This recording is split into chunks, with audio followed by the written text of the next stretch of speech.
দিনের প্রথমার্ধের রাজধানী ঢাকা এবং আশেপাশের এলাকায় হালকা বৃষ্টি কিংবা বজ্রসহ বৃষ্টি হতে পারে। সেই সঙ্গে তাপমাত্রা আগের তুলনায় কিছুটা বেড়ে গরম বেশি অনুভূত হতে পারে।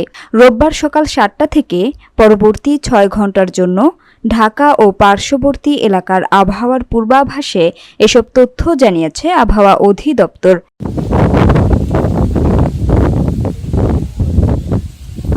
এতে বলা হয়েছে, ঢাকা ও আশেপাশের অঞ্চলে আকাশ আংশিক মেঘলা থাকতে পারে। দিনের মধ্যে হালকা বৃষ্টি বা বজ্রসহ বৃষ্টির সম্ভাবনা রয়েছে। এ সময় দক্ষিণ বা দক্ষিণ পূর্ব দিক থেকে ঘণ্টায় ১০ থেকে ১৫ কিলোমিটার বেগে প্রবাহিত হতে পারে। দিনের তাপমাত্রা সামান্য বৃদ্ধি পেতে পারে বলে জানিয়েছে আবহাওয়া অফিস।